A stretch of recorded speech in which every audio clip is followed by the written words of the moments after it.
Que fait celui qui ne peut être présent pour le Jumu'ah à cause du travail? Est-ce que c'est autorisé de ne pas assister à Jumu'ah à cause du travail?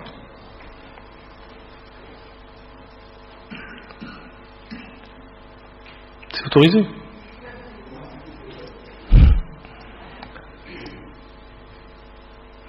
Le Jumu'ah, c'est un travail aussi, non? C'est pas un travail, Jumu'ah. C'est un travail que Allah subhanahu wa ta'ala a ordonné de faire. L'autre travail, c'est un travail que les gens ont ordonné de faire. On te regarde le travail que tu passes en premier. Est-ce que c'est celui que Allah subhanahu wa ta'ala a ordonné ou celui que les gens ont ordonné? Sauf que Allah subhanahu wa ta'ala a fait une petite issue pour des personnes qui seront dans le haraj.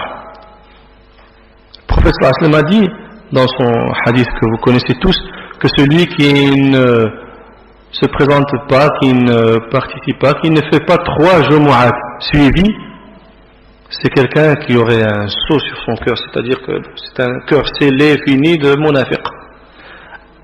Maximum, essaie de ne pas avoir 3 Jumu'at de suite.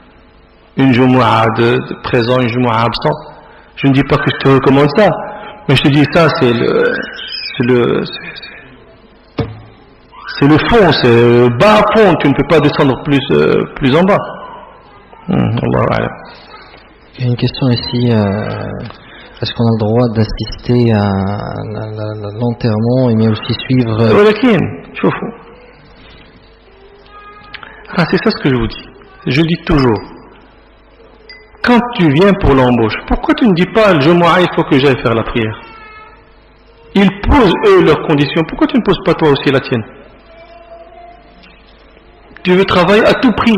Là, il faut que tu travailles un travail, mais il y a quand même des choses.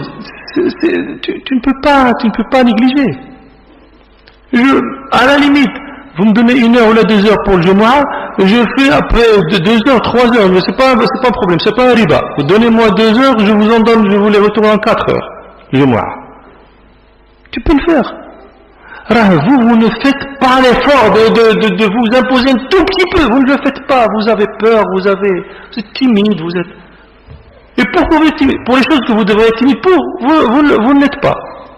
Et pour les choses il n'y a pas lieu d'être timide, on est timide. Moi, tu viens, tu me dis, c'est une histoire que j'ai racontée. Il y a quelqu'un, j'étais un jour en Allemagne, j'avais un congrès là-bas. Il y a quelqu'un qui vient, le lendemain c'est mon dernier jour et puis je m'en vais. Il vient, il me dit, cher, il faut que je te dise au revoir maintenant parce que demain je ne pourrai pas venir. Je dis pourquoi? Il me dit parce que j'ai du boulot demain et puis je viens tard chez moi et puis je dois faire toutes mes prières quand je viens à la maison et donc je ne serai pas à temps.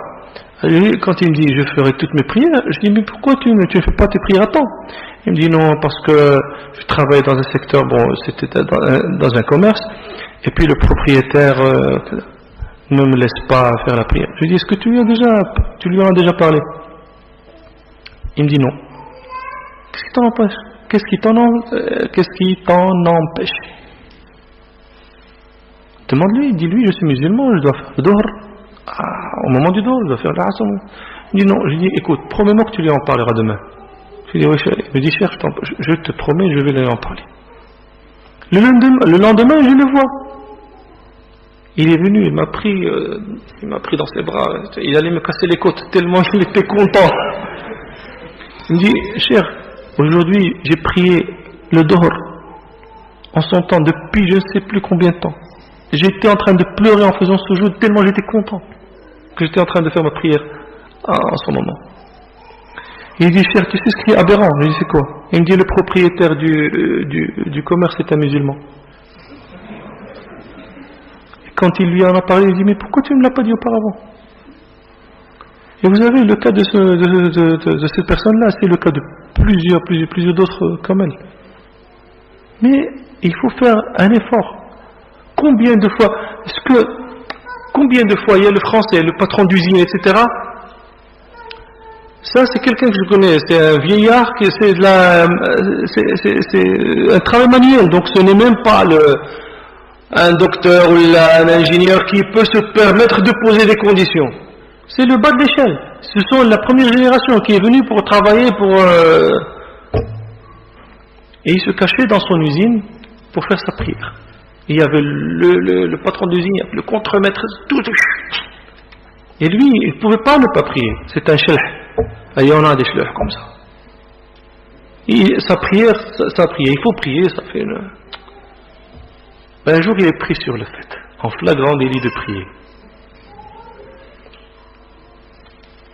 Puis il y a le contremaître qui dit au patron d'usine, ah, tu sais Flan, je l'ai vu, de mes propres yeux, en train de faire sa prière. Alors le patron vient, il rassemble tout le monde. Il lui met lui à l'écart. Il dit, monsieur tel m'a dit que vous étiez en train de faire votre prière. Tout le monde, la majorité ce sont des musulmans.